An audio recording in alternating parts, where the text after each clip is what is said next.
नारायण एक 13 साल का अनाथ लड़का था। उसका अपना कोई नहीं था। एक बार शिव मंदिर के पुजारी जी ने कहा कि जिनका कोई नहीं होता उनके भगवान होते हैं। तभी से नारायण भगवान शिव को अपना मानकर उनका भक्त बन गया। नारायण बस अड्डे पर बनी एक चाय की दुकान में नौकर था। वो सुबह भगवान शिव के मंदिर जाता और उसके बाद पूरा दिन चाय की दुकान पर बर्तन धोना, यात्रियों को बस में चाय बेच कर आना, इधर उधर भाग भाग कर चलती बसों में उतरना चढ़ना उसका रोज का काम था। ऐसे ही एक दिन, चाय, गरम चाय भैया, चाय दूं? इलायची अदरक वाली गरम चाय। नारायण जल्दी उतर, मेरा बस चलाने का समय हो रहा है, चल चल। मुकेश भैया, आपको पता है जब तक मैं आपको चाय न दे दूं मैं बस से नीचे नहीं उतरता। ये लो आपके हिस्से की गरम गरम चाय। पिछले 7 सालों से तुझे देख रहा हूँ। तूने अपने माता पिता के देहांत के बाद अपने आप को अकेले संभाल ही लिया। अरे मुकेश भैया, मुझे मेरे भोले भंडारी ने संभाला है। मेरे शिव शंकर बाबा ही तो मेरे माता पिता हैं और उन्हीं के आशीर्वाद से मैंने दुनिया में जीना सीख लिया है। अच्छा चलता हूँ भैया, दूसरी बस में भी चाय देने जाना है। जय भोले बाबा की। नारायण ऐसे ही भगवान शिव का नाम लेते हुए रोजाना अपना काम पूरी मेहनत और लगन से करता था। ऐसे ही दिन गुजर रहे थे। एक दिन नारायण का मालिक उससे बोला, नारायण, मुकेश आज हरिद्वार बस ले जा रहा है। अभी चाय पीने आया था तो बता रहा था। सावन का महीना चल रहा है, मैं तो जा नहीं पाऊंगा। तू उसकी बस में हरिद्वार चला जा और गंगा जल ले आ। ठीक है माधव भैया। नारायण मुकेश की बस में हरिद्वार के लिए चल पड़ता है। रास्ते में नारायण कांवड़ ले जाते कांवड़ियों को देखता है। जय बहुत बम सारे भोले, कांवड़िए जय पैदल बम ही कांवड़ भोले, यात्रा कर जय रहे बम थे। भोले। नारायण मुकेश से इस बारे में पूछता है, मुकेश भैया, ये कौन है जो यहाँ से गुजर रहे हैं? ये तो भगवान भोलेनाथ का नाम लेते हुए जा रहे हैं। इन्हें देखकर तो बहुत ही अच्छा लग रहा है। नारायण बेटा, ये सब भोले बाबा के भक्त कांवड़ यात्रा कर रहे हैं। ये पैदल हरिद्वार तक यात्रा करेंगे, फिर वहाँ से जल भरकर लाएंगे और अपने अपने शहर के शिव मंदिर में शिवलिंग पर जल से अभिषेक करेंगे, समझे? नारायण अभी मुकेश की बातें सुन ही रहा था कि तभी चलती बस में से उसकी नजर एक बुजुर्ग पर पड़ती है जो कांवड़ को कंधे पर उठाए बहुत धीरे धीरे चल रहा है। पर अचानक वो बुजुर्ग रुक जाता है, मानो पैदल चलते हुए वो बहुत थक गया हो। मुकेश भैया, जरा बस को रोकना, मैं अभी आया।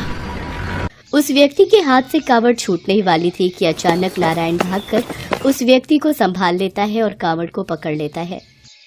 जीते रहो बेटा, तुमने समय पर आकर मुझे संभाल लिया। बाबा, आप इतनी दूर पैदल यात्रा कैसे कर पाओगे? आप थक जाओगे। बेटा, मेरी पत्नी अब इस दुनिया में नहीं है। अपनी पत्नी की आखिरी इच्छा पूरी करने के लिए ही मैं ये कांवड़ यात्रा कर रहा था। मेरी पत्नी की बहुत इच्छा थी कि वो कांवड़ के जल से भगवान शंकर के शिवलिंग का जलाभिषेक करे, पर वो अपनी आखिरी इच्छा लिए इस दुनिया से चली गई। बेटा, मेरा बेटा बहू विदेश में रहते हैं और वो इन सब चीज़ों को नहीं मानते, इसलिए उन्होंने ये कार्य करने से साफ मना कर दिया। इसीलिए मैं खुद ही कांवड़ यात्रा पर निकल पड़ा, पर अब उम्र हो गई है, शायद इसीलिए अब चला नहीं जाता। पता नहीं ये कांवड़ यात्रा पूरी भी कर पाऊंगा या नहीं। मेरी पत्नी की आखिरी इच्छा कहीं पूरी होने से रह न जाए। ऐसा मत कहो बाबा, मैं आपके लिए हरिद्वार से कांवड़ का जल लेकर जरूर आऊंगा। आप बस में बैठ जाओ, ये बस हरिद्वार ही जा रही है। आप वहाँ गंगा जी के तट पर पूजा पाठ करके विश्राम करना। तब तक मैं भी पैदल यात्रा करके पहुँच जाऊंगा। फिर आप गंगा जी के दर्शन करके वापस शहर लौट आना। आप मुझे अपने घर का पता दे दो, मैं आपके घर कांवड़ का जल लेकर पहुँच जाऊंगा। आप निश्चिंत रहो। कलयुग में श्रवण कुमार जैसे बालक को देखकर उस बुजुर्ग व्यक्ति की आंखों में आंसू आ जाते हैं और वो नारायण को गले से लगा लेता है। नारायण मुकेश से कहकर उस व्यक्ति को बस में बैठा देता है और खुद जय बम भोले का जाप करता हुआ कांवड़ियों के साथ पैदल ही कांवड़ यात्रा शुरू कर देता है। जय बम भोले, नारायण उम्र में भले ही छोटा था, पर वो बहुत समझदार था। वो भगवान शंकर का नाम लेता हुआ यात्रा कर रहा था। उसकी यात्रा हरिद्वार से उस बुजुर्ग के घर तक कब पूरी हो गई, उसे पता ही नहीं चला। मानो भगवान शंकर स्वयं उसके साथ चल रहे थे। बाबा, मैं हरिद्वार से कांवड़ में जल ले आया हूँ। बेटा, इस कलयुग में तुमने हमसे कोई रिश्ता ना होते हुए भी हमारे बेटे का फर्ज निभाया है। आज से तुम मेरे बेटे हो। तुम्हारे कारण आज मेरी पत्नी की अंतिम इच्छा पूरी हुई है। आज उसकी आत्मा बहुत खुश होगी। आओ आओ, मेरे साथ मिलकर तुम भी भगवान शंकर के मंदिर में जल से अभिषेक करो। आओ। नारायण की आंखों में आंसू आ जाते हैं। उसे पिता के रूप में वो बुजुर्ग व्यक्ति जो मिल गए थे उसे भक्ति का फल दे देते हैं। नारायण उस बुजुर्ग व्यक्ति के साथ भगवान शंकर के मंदिर में पूजा करता है। उसके बाद वो चाय वाले माधु को भी गंगा जल देकर आता है। माधु और मुकेश भी नारायण के आने वाले उज्जवल भविष्य की कामना से उसे आशीर्वाद देते हैं। भगवान शंकर के आशीर्वाद से नारायण के जीवन के सारे दुख दूर हो जाते हैं।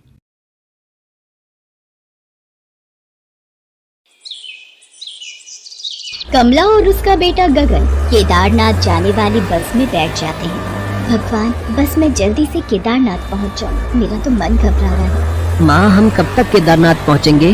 गगन बेटा, कल सुबह तक हम केदारनाथ धाम पहुंच जाएंगे। हे भोले भंडारी, मैं पूरे 2 साल बाद फिर से आपके पवित्र धाम केदारनाथ आ रही हूँ और मुझे सब कुछ दोबारा याद आ रहा है। सुनिए, आज बड़ी जल्दी मंदिर के लिए तैयार हो गए। हाँ कमला, आज शिव मंदिर में किसी भक्त ने महापूजा करवानी है तो जल्दी पहुँचना है। पंडित शौर्यानंद काफी सालों से शिव मंदिर में पंडित का कार्यभार संभाल रहे थे। वह बहुत ही मेहनती और श्रद्धालु थे। शिव मंदिर में आए भक्तों के द्वारा दी गई सेवा, पूजा अर्चना को वो बहुत महत्व देते थे। सबसे विनम्रता से बात करना उनके स्वभाव में शामिल था। पंडित जी, आपने बहुत ही विधि विधान के साथ इस महापूजा को संपन्न किया है। यही आपकी खासियत है। आप जल्दी में कोई कार्य नहीं करते। इसी कारण तो मंदिर के ट्रस्टी श्री राम नारायण जी ने पंडित जी को इतने सालों से इस शिव मंदिर का कार्यभार सौंपा हुआ है। पंडित जी, ये आज का चढ़ावा जो मंदिर की थाली में एकत्र हुआ है। भुवन, ये सब दान पेटी में ही एकत्र कर दो और ये कुछ रुपए और हैं, ये भी वो सामने वाली दान पेटी में ही डाल दो। भुवन, ये आज गोपाल उदास क्यों बैठा है? क्या हुआ गोपाल, तुम उदास क्यों हो? बापूजी, बेटे का स्कूल में दाखिला करवाया था, 2000 रुपए कम पड़ रहे हैं। आपको पता है मेरी पत्नी सुमन के मियादी बुखार के इलाज में इस बार दवाई में ज्यादा रुपए खर्च हो गए। अब स्कूल के कैसे दूं, समझ में नहीं आ रहा।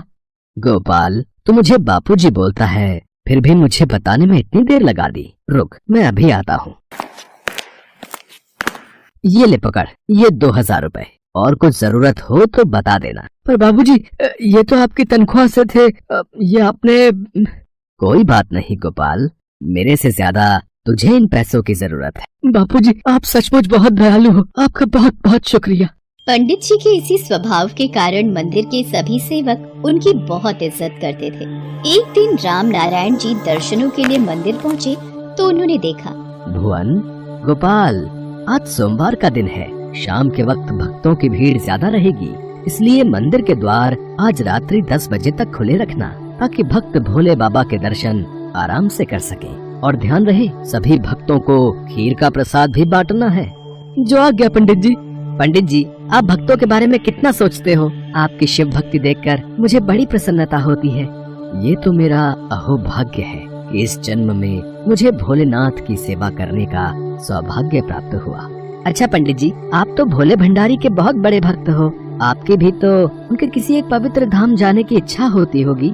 राम नारायण जी, मेरी इच्छा तो केवल यही है कि मैं भोलेनाथ के चरणों में अपना संपूर्ण जीवन समर्पित कर दूं। राम नारायण जी, बापूजी की एक इच्छा मुझे भी पता है, वो केदारनाथ धाम की यात्रा करना चाहते हैं, पर पैसों की तंगी की वजह से वो इस यात्रा को अभी तक संपूर्ण नहीं कर पाए हैं। अच्छा किया गोपाल, जो तूने मुझे ये बात बता दी। पंडित जी के लिए केदारनाथ यात्रा जाने का सारा बंदोबस्त मैं जरूर करूँगा।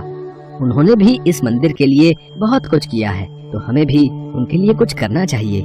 राम नारायण जी ने केदारनाथ जाने की टिकटें पंडित जी और उनके परिवार के लिए करवा दी थी और वह पंडित जी के पास गए और उनसे बोले, पंडित जी, मुझे पता है आपकी बहुत इच्छा है कि आप केदारनाथ यात्रा करो, इसलिए मैंने आपकी टिकट करवा दी है। शायद ये भगवान भोलेनाथ की इच्छा है कि आप उनके धाम की यात्रा करो। बाकी मंदिर की आप चिंता मत कीजिए, जब तक आप यात्रा करके आएंगे तब तक गोपाल और भुवन मंदिर की पूरी देखभाल करेंगे।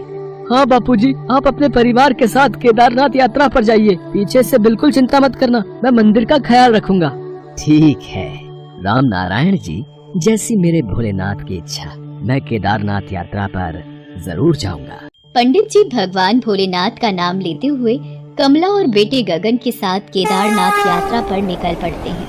बाबा ये नज़ारा तो बहुत सुंदर है। ये ऊंचे ऊंचे पहाड़ तो बहुत ही अद्भुत लग रहे हैं। हाँ बेटा गगन, केदारनाथ धाम अपने आप में ही बहुत अलौकिक है।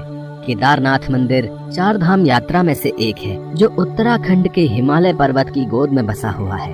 केदारनाथ हिमालय श्रृंखला के बीच एक प्रमुख तीर्थ स्थल है, जहाँ भगवान शिव का ज्योतिर्लिंग स्थापित है।